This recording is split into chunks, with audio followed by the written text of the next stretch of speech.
Hi, y'all. Welcome to the Lintorious Podcast. Why do I look like this, you ask?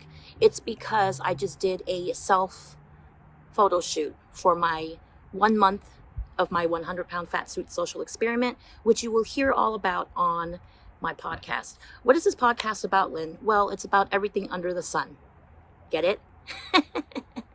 It's just me talking about my world, my adventures, comedy, pop culture, friendship, relationships, success, whatever you want to talk about. We're going to talk, we're going to chat, we're going to hang out.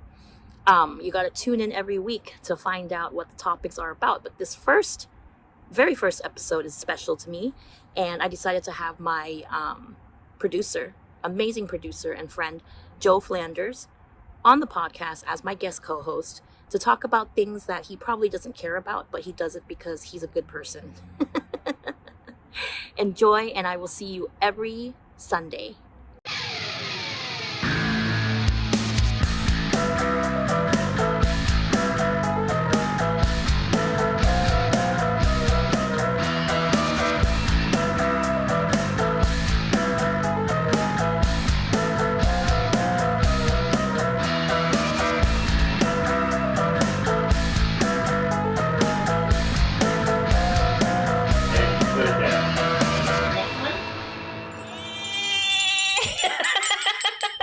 The things I make Joe do. Yep. Get yourself a producer who does silly things that you ask like that. Whatever you need. Ring it bell. Because Joe's a Virgo. I know he doesn't care. You don't care about astrology. No, I have asked people at least 100 times, what am I? Well, because they ask me, and then I say, I don't know. And then I say, when's your birthday? And then I tell them, and then they tell me, and then I instantly forget. Really? Yes. You're a Virgo. Yeah. He's a Virgo. So what does that make me? What's a Virgo? Virgos are, your motto is I serve. You like to serve. You like to be of service to people, which is very that's you. True. Yes, that you're is very true. of service to people. All right. They say Virgos are perfectionists. I do have OCD. So. Yeah. Well, damn it. Okay, yeah, I guess I am a Virgo. They say Virgos are very perfectionist and they care and they're detail oriented and all this stuff. Yeah. Like anything production wise, he's so meticulous about is that the word? Meticulous? Is this my water? Yes. Okay. I don't drink water, so that's yours. But everything is just so. He's like the best producer to work with. So if anybody randomly goes through listening to this podcast looking for a producer, hire Joe because it's worth it. Well, from a producing standpoint, we should probably intro this first episode. Oh. Yeah. Welcome to episode 1 of the Lintorious Podcast. Yay! It took us forever to get here because, well, first of all, Joe, I just want to clear something off my chest. Sure. Before we proceed with the success of this podcast. Yes. Is that I want to apologize to anybody in this world that I have ever been shitty to. Okay. All right. Universal apology. I am so sorry. And really, if anybody that you've been shitty to is watching this, that's impressive. It's impressive. But you know what? They watch, though. Yeah, they do. They do watch because they hate watch. They hate watch. And now maybe they're going to love watch because you've apologized. I really am. I'm really sorry to anybody that I have been shitty to, that I've unintentionally. It's usually unintentional. The only time it's intentional is when it's an ex. Sure. But anybody else I've hurt, I'm really sorry. You know, yeah. I mean, I am a cunt, but yeah, I apologize. There, is that good? On behalf of everyone who hates you, I accept your apology. You forgive me, thank you. Yes, I do. I have to get another thing off my chest before we move forward. Okay. Is that I had a late night show called the Late AF Show. Yes. That flopped. And the reason why it was flopped because it was me. I take full responsibility for it. Okay. So for the 2 people who were looking forward to watching that on Roku, I am so sorry. But now we have the right team and we're doing a podcast. Yep. And we're going to fucking just rock it. Rock it. Yeah. And on behalf of those 2 people, I also accept your apology. So. I fucking love Joe. You see, this is why.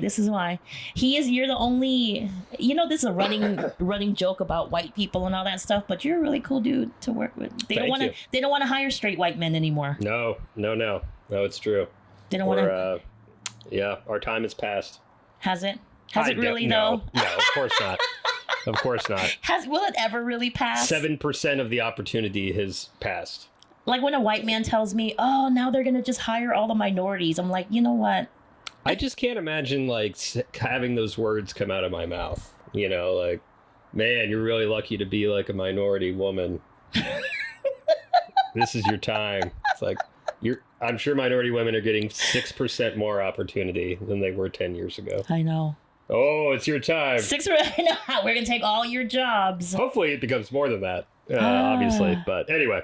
But you know what? But I'm a teacher anyway, so I don't care. Take all the jobs. You are a teacher. You are a teacher. What do you teach? I teach video production and U.S. history. High school. High school. Yep. High school. Joe's like one of those teachers that like is cool. Like everyone brags about being in your class. You know, like you have Flanders. They don't brag to me about it. Right, but they brag to each other. Maybe somebody. Are they allowed to like have snacks and stuff in your class? Or no? I don't care. You don't care? No. Damn, see? Right. You just gotta pick your battles. Okay. I mean, if somebody comes in with like a Cinnabon, I'd probably have an issue with it, especially if we're editing and like using the computers and their hands are covered in Cinnagoo. But you know, if they want to come in with some Takis. He likes Takis. As long as they share them with me. Okay. It's fine. Do kids in school now use their cell phone in? Oh, they don't put them down. Yeah. Oh. They never put them down. So that's allowed. You kids are allowed to use. It's not supposed to be. I talked a big game the first week of school. It was like you're going to get points taken off but then that means I have to keep track of it. And I'm like, I regularly I say, addicts, please put down your phone. I ask, like, addicts. Are you aware that you're addicted to your phone? Like, how does that make you feel? Do you really do that? Yes. And what do they say? Addict. Ooh. They don't know the difference. But see, they don't know. No, and I try not to be angry about it because they've literally had one in their hands their entire life. Right. I remember using payphones. And like, when I was a kid, I'd just ride my bike away. My mom had no way of getting in touch with me. Do you remember when we... What a world. Did you... 20 years ago. Did you have a pager? No, I didn't have a pager. You never had a pager? No, I was too young for that. I didn't get a cell phone until I got my driver's license. So I had the Razor where I could play Snake in color. That was a big deal for me. But I never had the pager. I wasn't important enough. You didn't have a... Do you understand what I just realized right now in my head? Is that Joe and I are 9 years apart. I am 9 years older than you, Joe. I'm 36. Oh, I thought you were 34. No. You got married at 34. Yes, I did. Joe is a married man. Sorry, ladies. Gentlemen. Breaking hearts. He's married man. 36. I'm 43. So it's true. What's that? 89, 44. 7 years. 7 years. 7 years. We're 7 years age difference. I feel younger than you. I feel immature.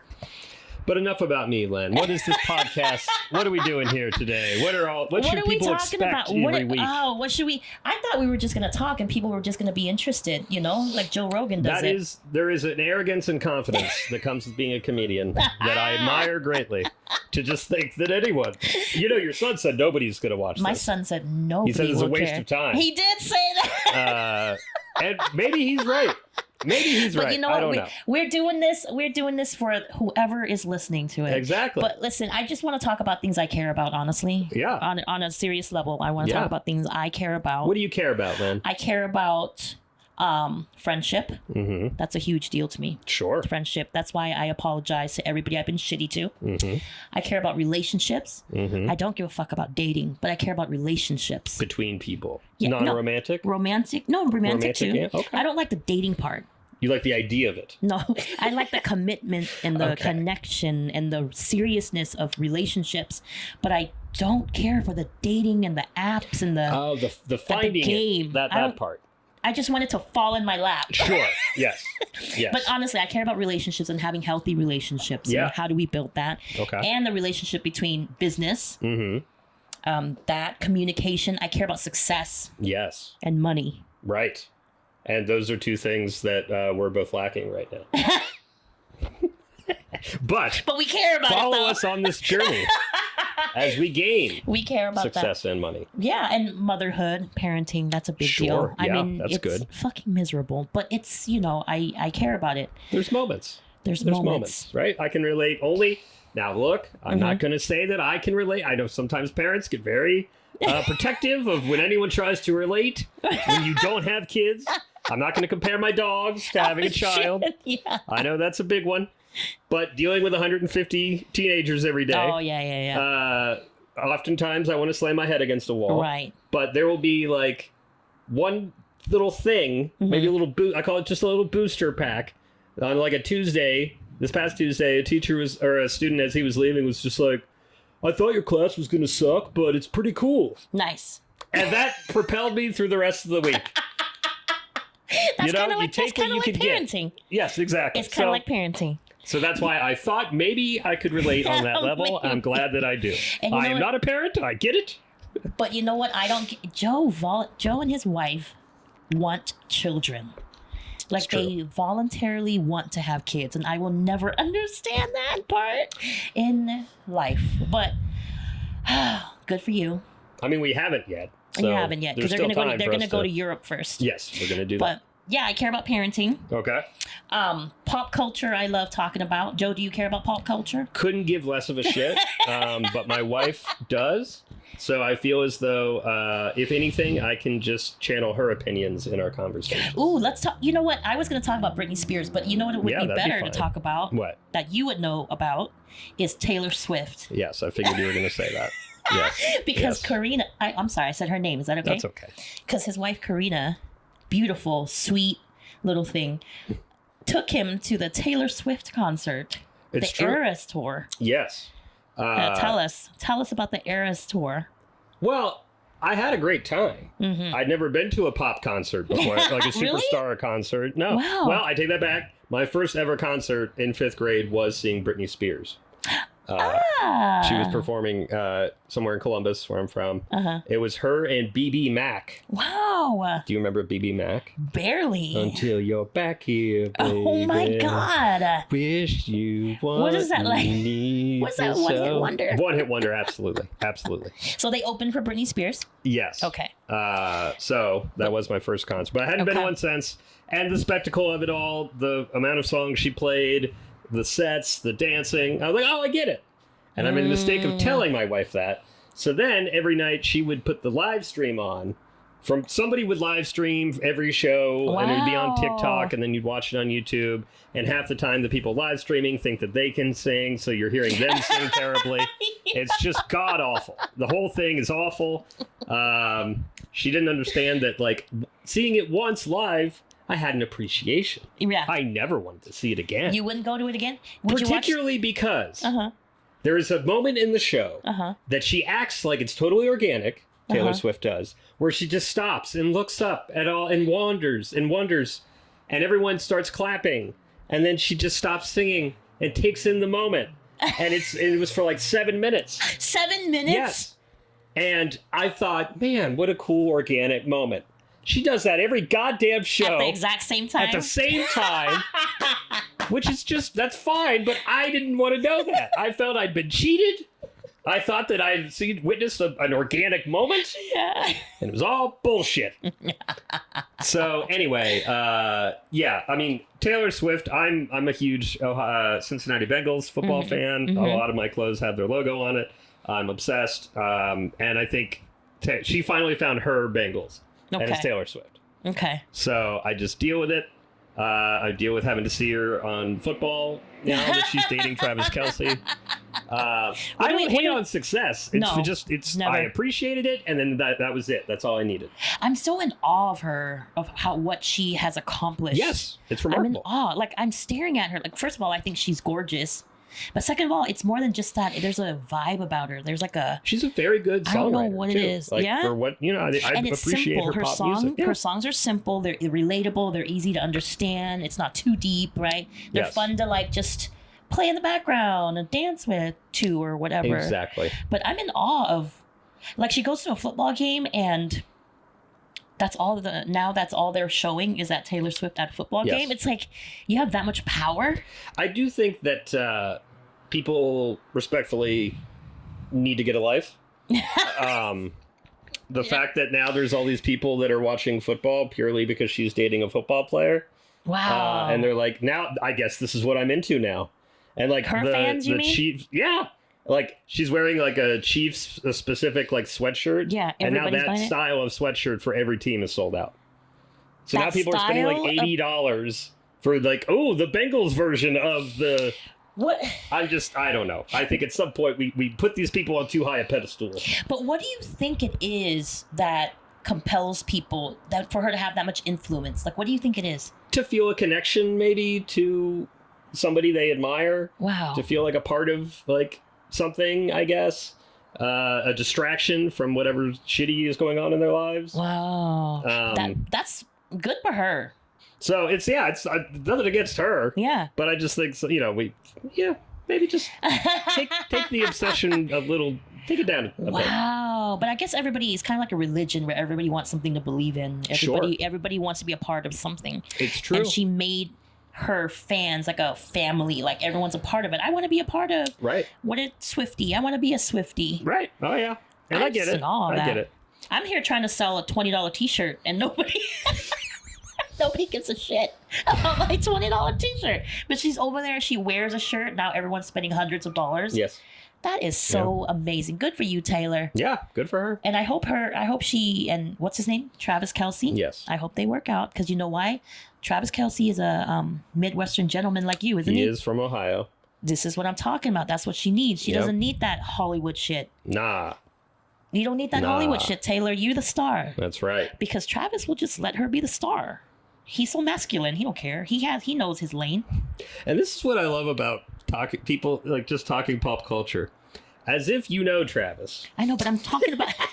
I know him. We're connected. Yeah, Travis would let her take charge. Doesn't he, though? He's a classic gentleman. But look at him. Can't you tell by his vibe? I think he's an ass. You think he's a dick? Yes. Why? Because he's on the rival team of my Bengals. Oh, my God. See how men talk? So, see, that's how people and sports fans... Yes. Yeah, see, and the woman's over here like, oh my God, he looks like he would take such good care of her. And I say he looks like an asshole. Neither of us know him. But we talk passionately as if we do. We talk passionately about it, but this is what opinions are for, right? That's true. It's what opinions are for. But I like them together. I hope it works out. I wish them nothing but the best. Nothing but the best. But you can care less about his football team. Yes. But speaking of relationships, tell me why I just found out, Joe. Yes. That the reason why I struggle in relationships is because I am not feminine enough. What do you mean? Somebody told me, I was talking to this dude who I had interest in, right? He has the same birthday as you.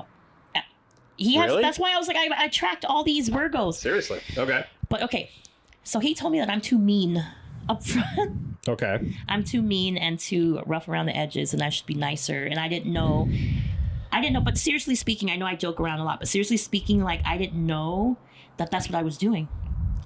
All right, so let's backtrack. Uh-huh. What is your relationship history these last couple of years? God, what relationship? I've been single. Have you been single forever. since when? I've been when single was your since last relationship? My last real relationship. Healthy relationship? Never. Okay, so never healthy. No. Never. Never. Okay. All right, when was your last relationship period? Last relationship period besides the 2-night stand baby daddy? Yes. Like a real relationship? Yeah.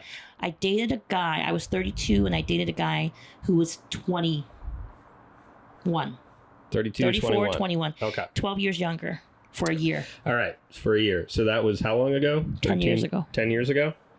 Okay, so 10 years, no relationship. Uh-huh. All right, so now we have that. Uh-huh.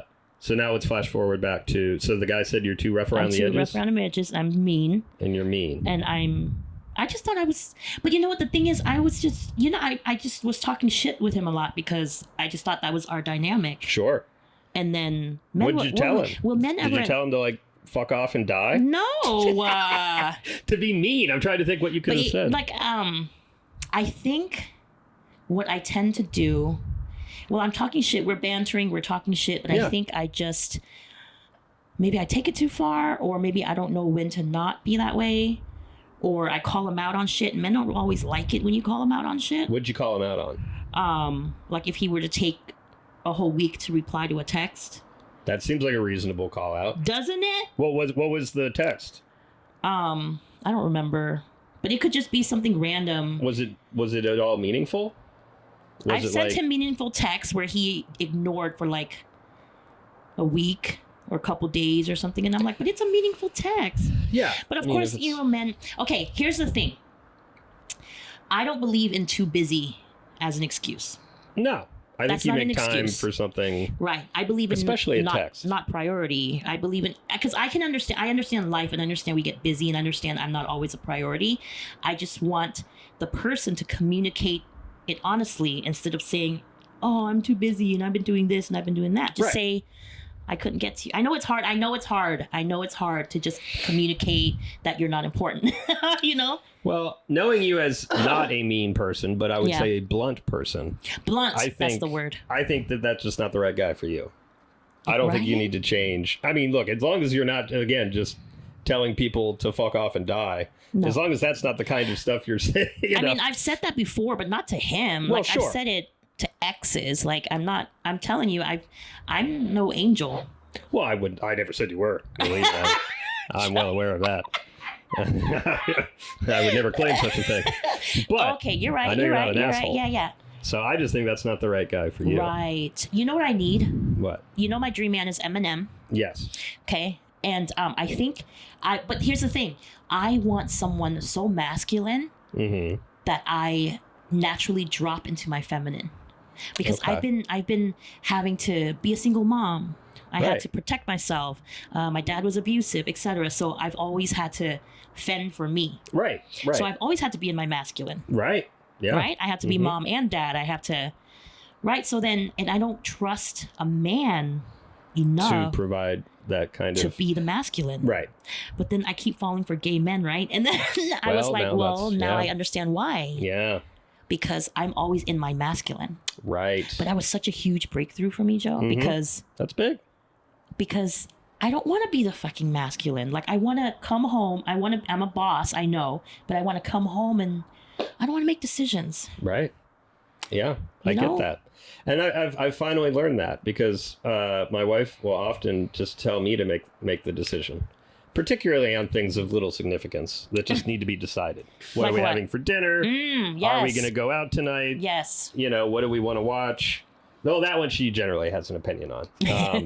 But I've learned that because I'm probably, I'm not one to just say, to declare things. You know, I'm not that kind of masculine generally. Right. I want it to be much more of a conversation. But then now I've learned sometimes just make the goddamn choice. Just make the choice. So we can be done with it and move on. Because see, here's the thing. If I say you choose or surprise me or whatever, I really mean that. Because a lot of men get confused, right? Right. Because women will say, I don't know, wherever you want. And then you pick a thing and they're like, I don't want to do that. But when I say pick the thing, I mean just pick the thing.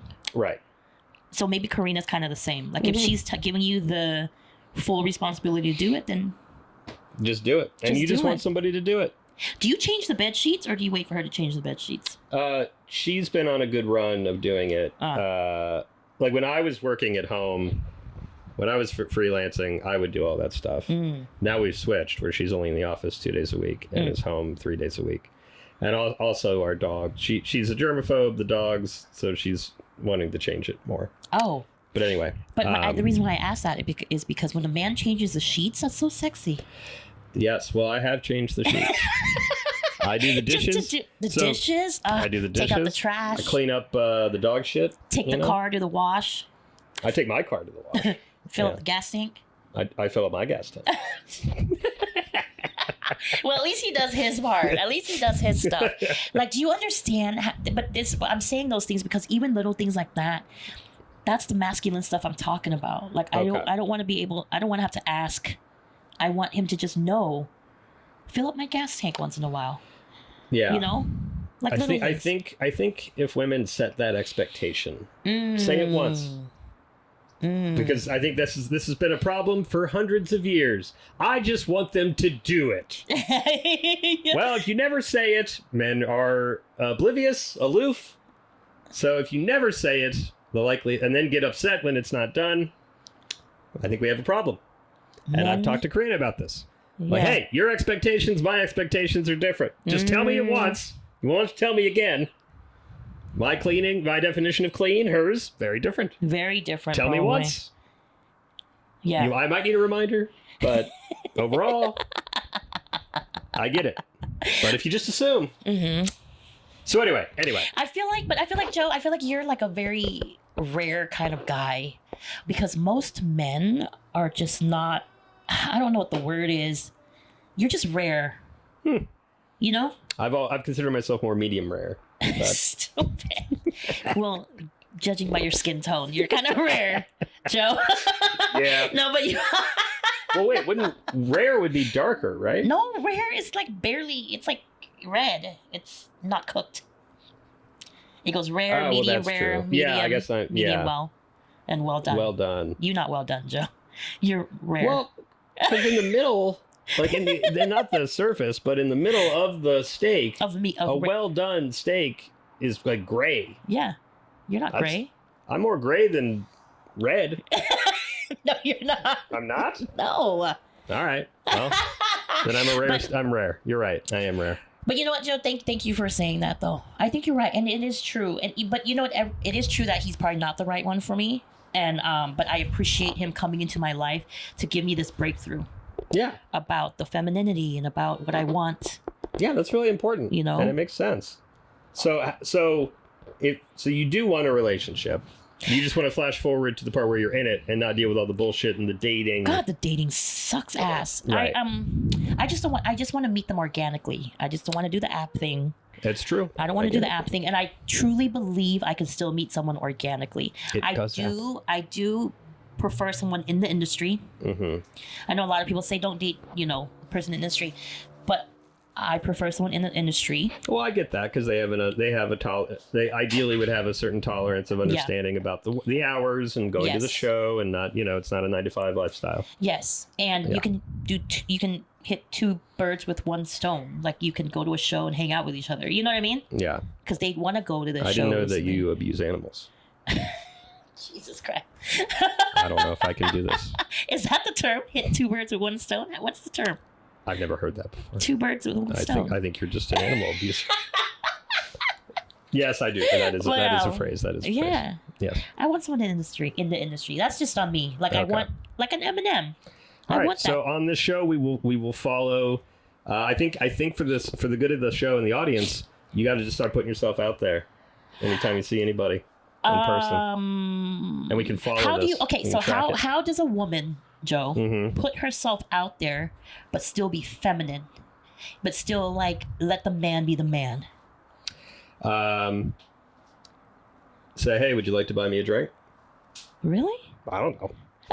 Perhaps the audience is screaming. I mean, because it's a feminine thing. Having a guy buy you a drink, right? But you're inviting it. Yeah. You're bringing it forward. Yeah. And giving them the opportunity. Okay. To then treat you femininely by buying you a drink. Yeah. Anybody who's listening. Yeah. This is true. Tell us in the comments. Is that terrible advice? No. If you're trying to be proactive. Because men nowadays don't want to make those moves and stuff until they're for sure know that the woman is in it. There's consent, right? Yes, which is very important. Yeah. But that can just lead to a lot of people just standing there awkwardly, not doing anything. Because I've always been the go-getter, and I've always been the one that let's go to dinner, let's go to the movies, whatever. But you know what? Let's see. I want to let him feel. Let's see if he can take the reins. Not this guy I'm talking about, just a man. In general. Yeah, in general. Somebody catches your eye. We will follow that. Yeah. And let me talk about this though. That I have my social experiment. So this leads into the social experiment. Right. It's called 100-pound fat suit. Yes. Which is I have been wearing this 100-pound fat suit to protect myself for so long, because again, the childhood, the heartbreak, whatever. So I'm actually a very curvy girl inside this fat suit. So I want to lose the fat suit in time. Now, literally, what do you mean by 100-pound fat suit? Like I'm 100 pounds overweight. Okay, there we go. All right. I'm 100 pounds overweight. Okay. It's probably all in my boobs, but... There's worse places it could be, right? No, I'm literally 100 pounds overweight. And I'm saying this, and I know I don't want women to be like, no, you're perfect the way you are. I understand that, but it's also about my health. Yes. It's also about how I feel about myself. Absolutely. because I want to know if when I lose the weight and really let people see me inside the fat suit, like how will it change my career? Right. How will it change my dating life? Sure. Relationship life, because I hate dating, right? Right. How even in motherhood, like would it make a difference in parenting for me? You'll probably have more energy. Oh my God. Will I ever have energy again? Jesus Christ. Who knows? But but you know what possible. I mean? Motherhood. But it's just mentally too. Like, how would I? Because when I'm not irritated and frustrated and all that stuff up here in my head, I'd be a better parent, you know? Sure. So we're going to follow that too. So what is your plan to shed this 100-pound fat suit? So I'm not going to kill myself over a big diet. Good. Not going to do it. Good. But I will cut out dessert. Okay. I'm cutting out sweets unless it's like Thanksgiving or special occasion. Yeah. Good. I'm cutting out soda. Good. This starts Monday, by the way. Okay. It starts Monday. But I'm cutting out soda. Oh, dairy. Okay. So I'm having oat milk. Okay. Instead, so we're not doing the creamers in my coffee. Mm-hmm. So the coffee will just be coffee and oat milk. Okay. Because I need coffee. Okay. There's this product that I want to try called Rise. Okay. It's a mushroom coffee. Oh, sure. Yeah. So I'm going to get the mushroom coffee because I need gut and inflammation health. All right. So I'm going to try that for 30 days. Okay. And then I'm going to update y'all. Yeah. On how well that works. In terms of working out, don't expect a lot from me. I'll take some walks. Take some walks. I lost 25 pounds during COVID. Or no, 40 pounds during COVID. From walks? Walking. Wow. I'm going to take some walks. That's going to be a thing. Walking and eating less garbage. Yes. Yes. Because I've done it before to tape my special where I didn't do the sugar, the soda, and the dairy. Right. And I lost pretty good weight for it. But again, it's a lifestyle change, right? And it's like the mentality that I want to change. My relationship to the sugar and the food and the protection. That's what I want to release. But I do want to work up to taking kickboxing class. Hell yeah. Okay. It's a big deal, right? Yeah. Even if it's a beginner kickboxing class. Yeah, it doesn't matter. Y'all better be ready because when I lose these 100 pounds, no, but I'm going to check back in. But my goal is June 2024. Not to lose 100 pounds, but by June 2024, how much can I lose? Yeah. Maybe 50, maybe 40, right? I think that's great. And I'm going to see if anything has made a difference. So y'all come on this journey. Yeah. Is there another word for journey than journey? Because I'm tired of that word. Quest. Yeah, that's a good one. Pilgrimage.